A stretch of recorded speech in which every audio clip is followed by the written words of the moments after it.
is a film about that scale and grandeur. This is a film about that military achievement. This is a film about a people who for all time shattered the legend of Nazi invincibility. This is a film about victory and defeat. German victory and German defeat. This is the battle for Russia, a battle that has been going on for centuries, a battle that fills the pages of Russian history. 1242.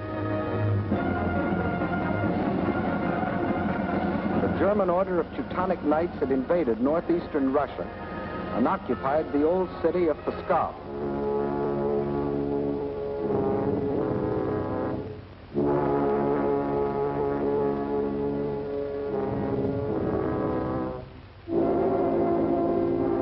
Under the leadership of their Grand Master, von Bock, they threatened to enslave the whole population of that area, including the capital, Novgorod.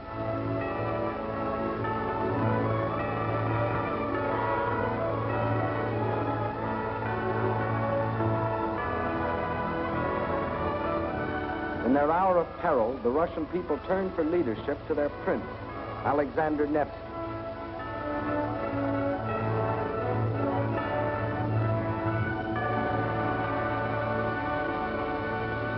And on April the 5th, 1242, on Lake Peipus, the Russians met the might of the German forces.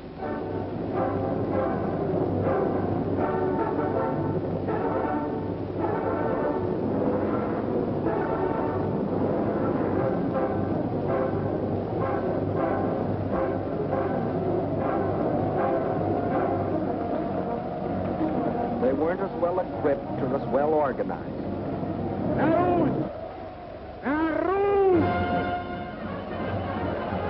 But in their hearts was a flaming courage, a flame so fierce that it pierced the German army.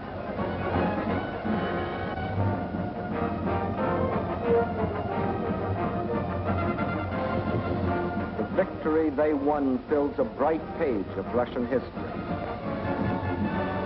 1704, and another conquering army marched across Russian land. This time under Charles XII of Sweden, and again the Russians fought for their country.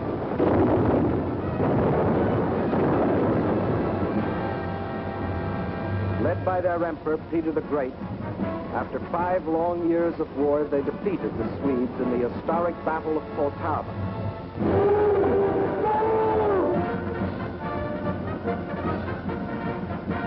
The invading Swedish armies were crushed and forever driven out of Russia. 1812. Napoleon and his armies had blazed their triumphant way across Europe and were marching on Moscow. The conquering armies entered the city, but they entered a city in flames. Even in that day, Russian earth was scorched earth to an invader. And once again, the invader was forced to start the long march on the road back out of Russia. 1914, and another German army, this time under Kaiser Wilhelm, set out to conquer Russia.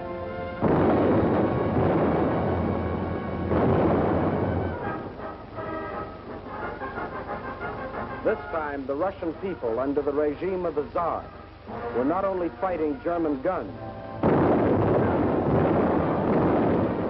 but oppression and corruption in their own country.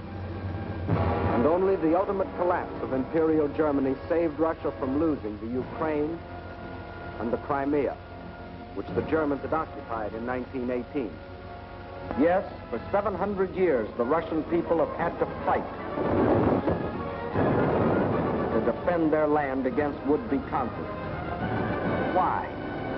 Why have all these attempts been made to conquer Russia? Perhaps Russia itself can provide the answer. Here it is, 1/6 of the Earth's surface, reaching from east to west nearly halfway around the world. and southward from the North Pole to the borders of India. One country of 9 million square miles. That's our own country 3 times over, or all of North America and 1 million square miles to boot. The sun never sets on Russia. When it is dusk on its western borders facing Europe, it is already dawn on its eastern borders facing the Pacific.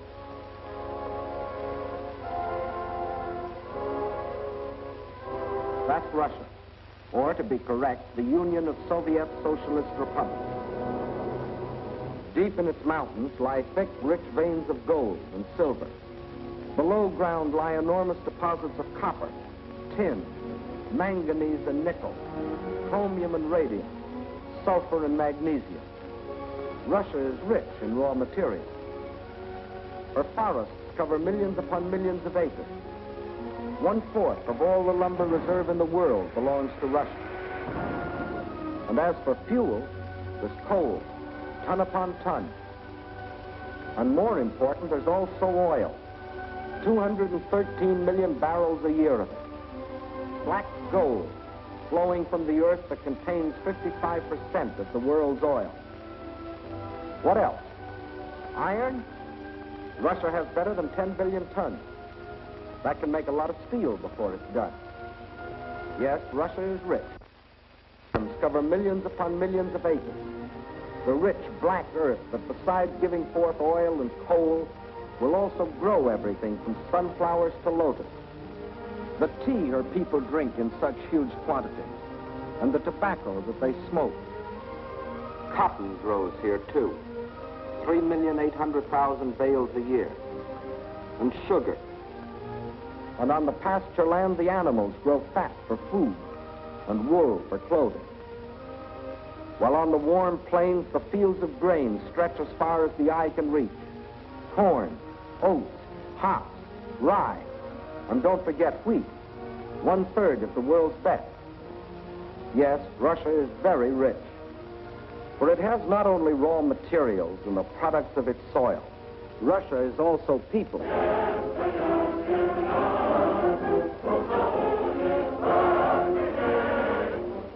193 million people.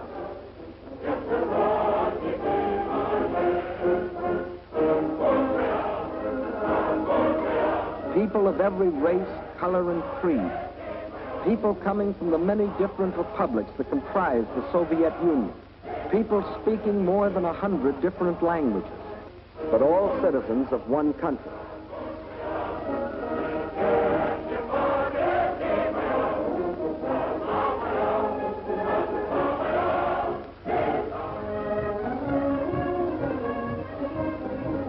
Whether they are the great Russians, the descendants of the first settlers of this vast area, and for 1,000 years its main population, or Cossacks, the famous horsemen from the open plains of the Don River Valley.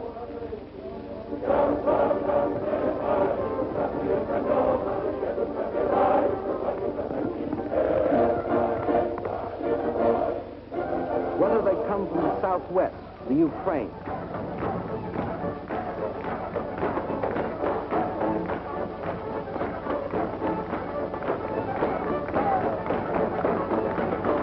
here in the breadbasket of the Soviet Union live the little Russians, better known as Ukrainians, and beside them the Moldavians and Bessarabians. Or if they come from the far south, between the Caspian and Black Seas,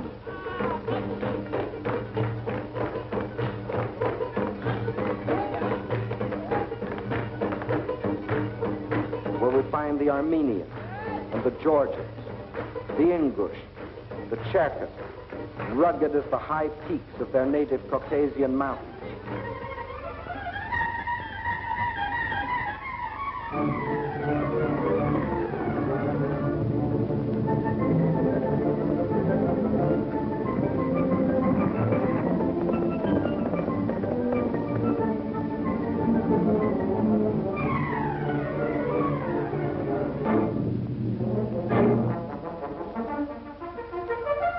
Whether they are Uzbeks, Turkmen, Kyrgyz, from the Persian and Indian frontiers, or Mongols,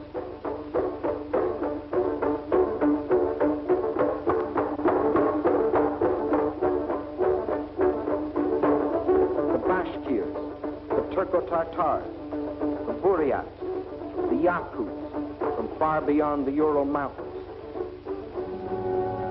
or the people of the ice country, hunters like the Zambs, or settlers like the Laplanders. Whether they come from the pioneering wilderness of the far north, or from a great city like their capital, Moscow, where the ancient buildings of an ancient civilization stand beside the modern structures of a modern civilization, where the old Russian droshka still competes with the modern limousine.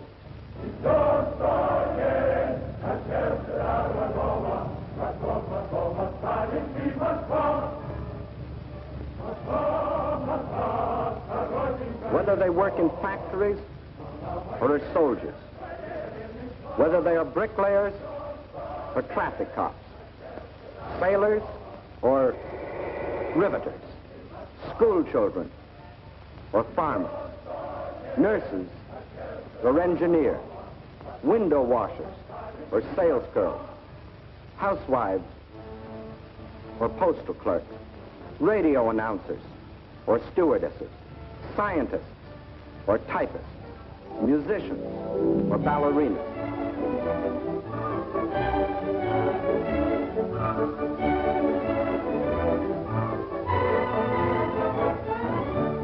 Regardless of what they do or where they live, they all have one thing in common: love of their soil.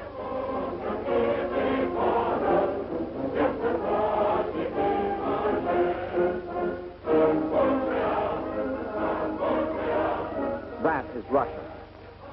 Size, the largest country in the world. Raw materials, unlimited.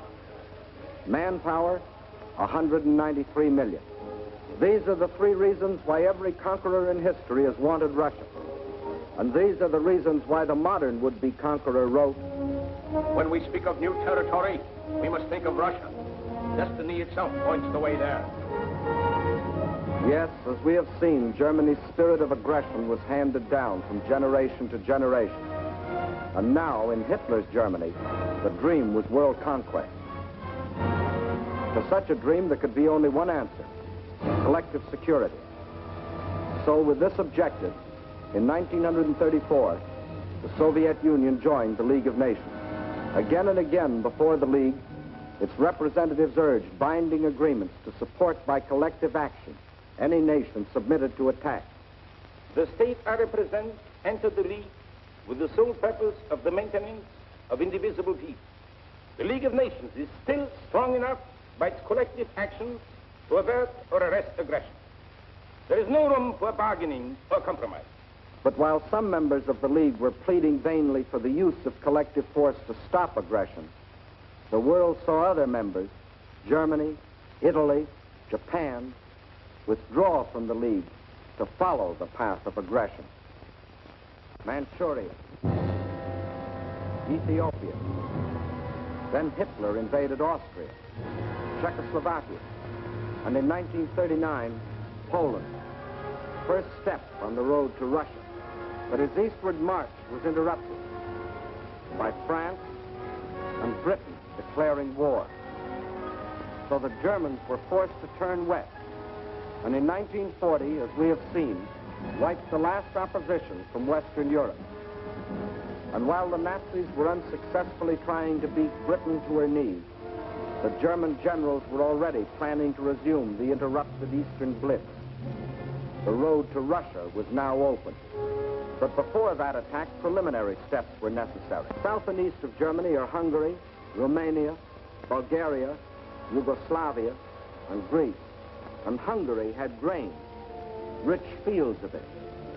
Grain too good for Hungarians when German soldiers have such good appetites. Hungary had bauxite. Bauxite makes aluminum, and aluminum makes planes.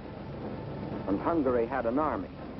Not the battle-trained German army, but good enough to throw against Russian guns.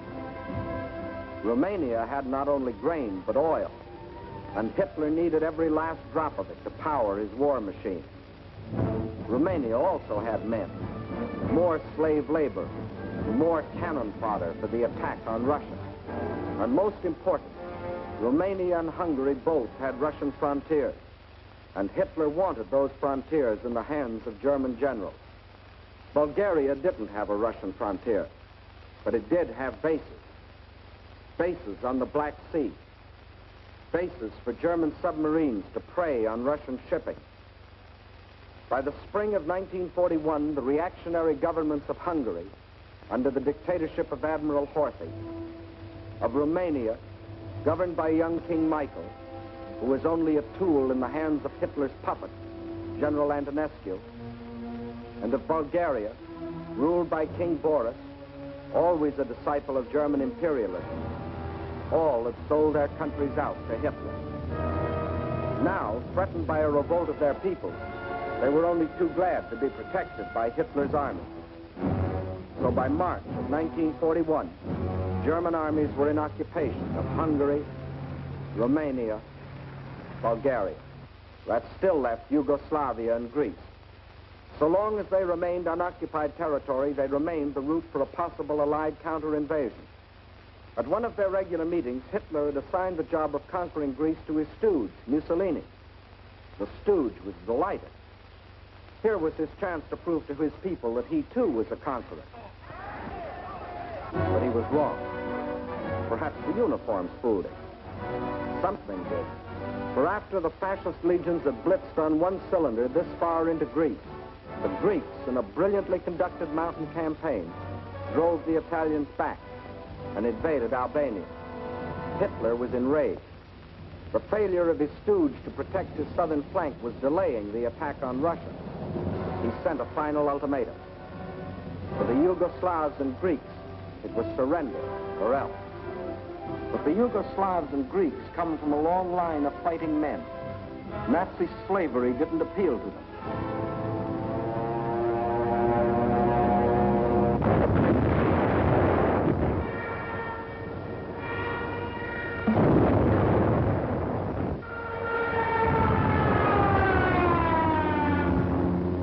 At dawn, on April 6th, German bombs told the Yugoslavians they were at war with Germany. The Nazis and Italians launched a powerful and coordinated attack from all their bases, supported by virtually unopposed aerial bombardment. The conclusion was inevitable.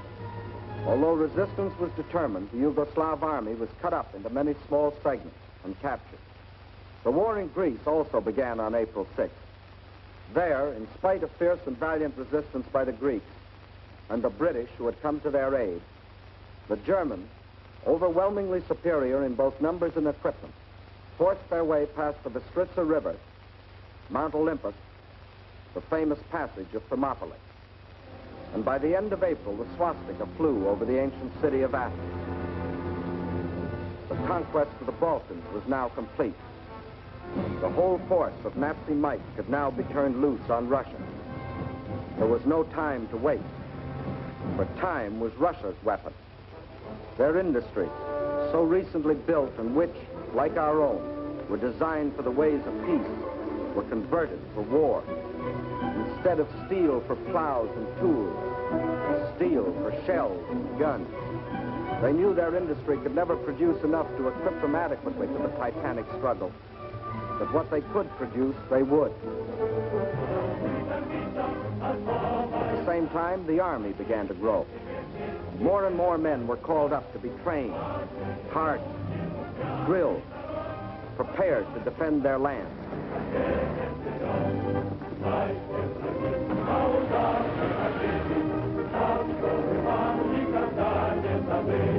With the conquest of the Balkans, the Nazis had a solid front from the Black Sea to the Baltic, but the Russians had built themselves a buffer to take some of the steam out of the Nazi punch, no matter where it landed. But where would it land? When the blow came, it was from 5 different directions, and from the north, 1 extra, just for luck. That was the big day. As dawn broke, nearly 200 Axis divisions, more than 2 million men, plunged into a front 2,000 miles long, reaching from the White Sea to the Black. Their aim, the annihilation of the Red Army in a decisive battle on the frontier.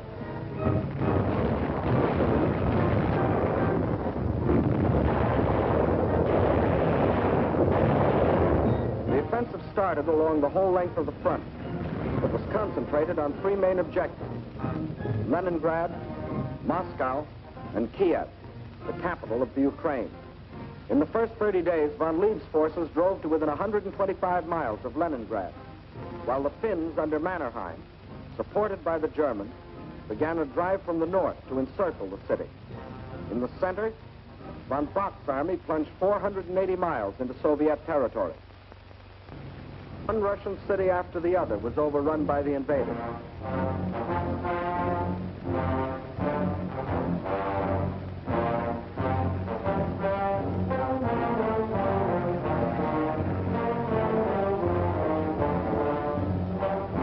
And on July 17th, they captured the first main objective, Smolensk, regarded as the key to Moscow. Simultaneously, in the south, von Rundstedt's forces cut deep into the Ukraine. This was blitzkrieg at its best. The world gave Russia another 6 weeks, and the Germans issued a communique. The issue in the east has already been settled. Smolensk is the last halt on the road to Moscow. But then a strange thing happened. For the first time since the mighty German army started its career of blitz, smashing into submission one European country after the other, that same German army came up against a country that did not submit. Despite the fact that Hitler's army swept deeper and deeper into the Soviet Union, and by October the 15th stood practically within the shadows of the Kremlin, despite the fact that the Soviet government and all foreign missions were forced to move to Kuibyshev 700 miles to the east, despite Hitler's triumphant pronouncement, I can say that this enemy is already broken and will never rise again.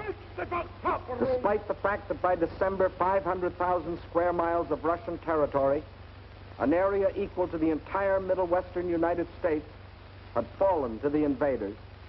Yes, despite Russia's loss of her best agricultural areas, her most thoroughly developed industrial plants, millions of her people, thousands of her tanks and her planes, despite everything, those 6 weeks had lengthened into nearly 6 months, and the dread Nazi blitz had spluttered, stumbled, and finally died. What had happened here? Let's try to analyze it. First, in this titanic struggle, not only two armies, but two fighting methods and two strategies came face to face. The German strategy was based on the well-tried Keil and Kessel, or wedge and trap maneuver. One wedge would be driven deep into the enemy territory to hook up with another spearhead driven through to meet it. In the trap thus formed, the victim would be pocketed for annihilation. The German plan in every campaign was to seek a decisive battle at the moment of invasion. A single blow must destroy the enemy without regard for losses. A gigantic, all-destroying blow. Remember the campaigns you have already seen in these films. Poland. The Poles concentrated on their borders. The Blitz broke through. 18 days finished Poland. France. The Allied strength on the borders. The breakthrough at Sedan. And the issue of France was settled. The Balkans.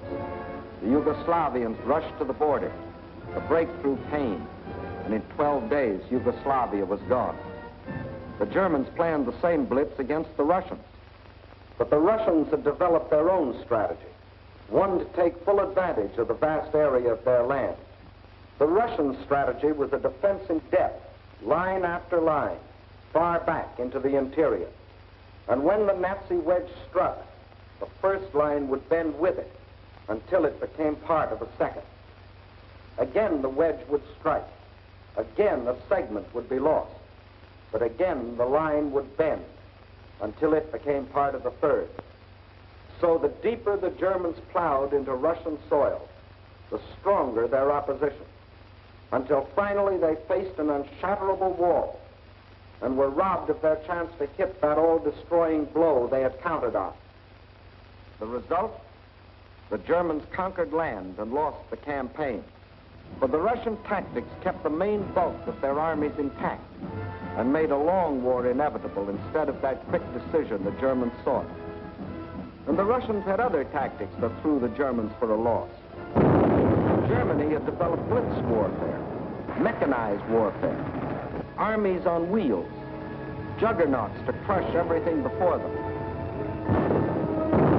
But the Russians found a way to drag them out of their traveling fortresses. They used their cities as strongholds and made the blitz come to them down alleys.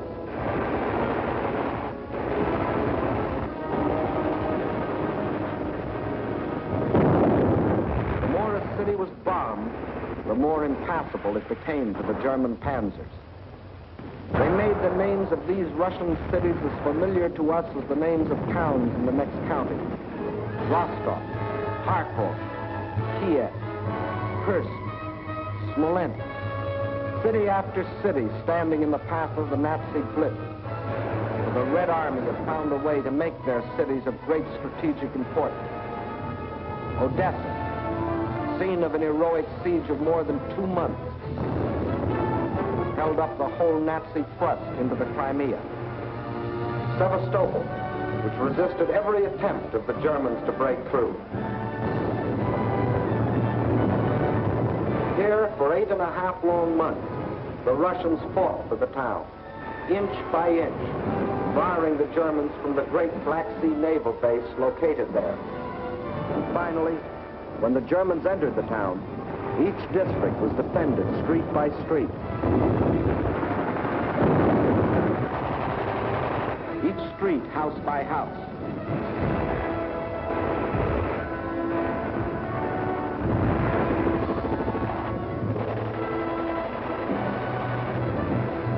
Each house, room by room.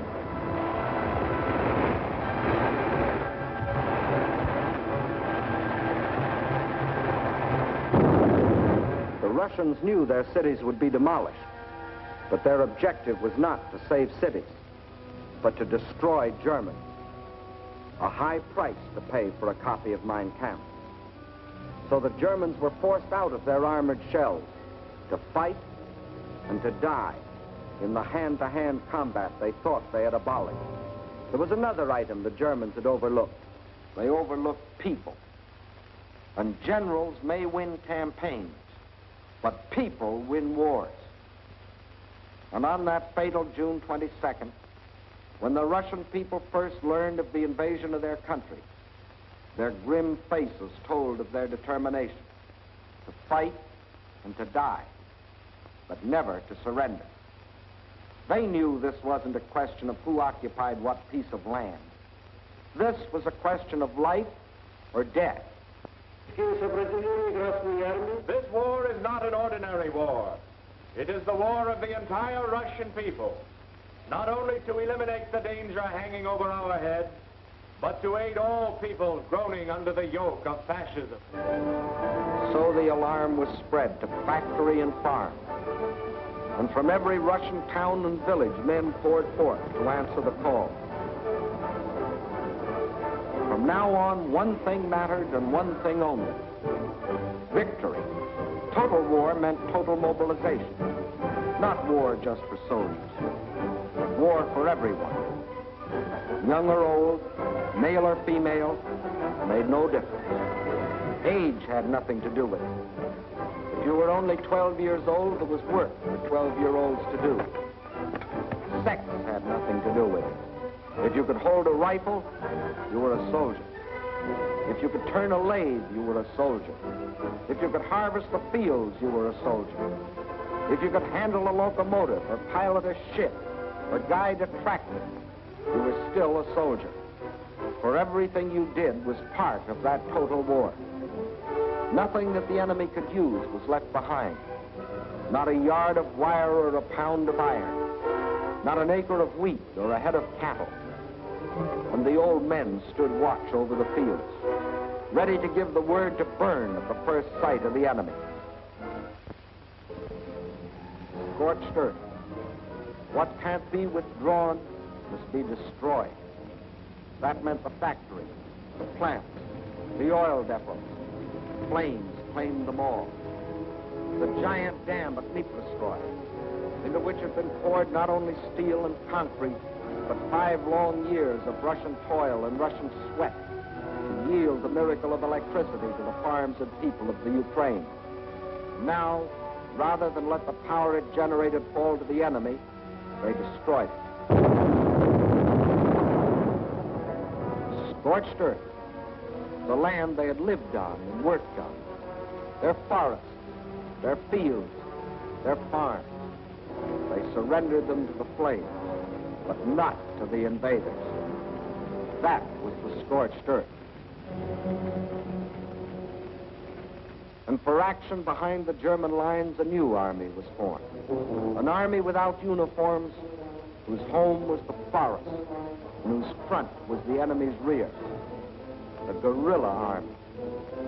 A minimum of glory and a maximum of determination. Their achievements were seldom recorded. Look well at these faces. You will never see them again in the ranks of war prisoners or read their names over heroes' graves. Ahead of them lay nothing but the rope and the halter, but they stayed behind and went on fighting. Their only goal was merciless destruction. Destruction of communication lines, supply, the invaders themselves. Their weapons were dynamite and the terror of surprise.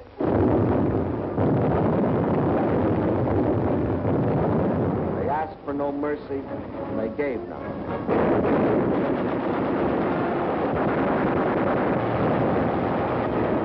This is the guerrilla army.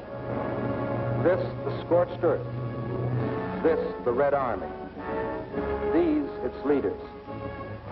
These are the reasons why, although the Germans conquered land, 500,000 square miles of it, it was just land, barren land, scorched land. These are the reasons why, after 5.5 months of blitz warfare, after coming within sight of their goal, the Germans were stopped at the very gates of Moscow. These are the reasons why, although Hitler had sworn that before December the swastika would fly from the Kremlin towers, December had come, but it wasn't the swastika that flew over the Russian capital. And it wasn't the Nazi conquerors who marched through the streets of the ancient city, but fresh reserves of the Red Army,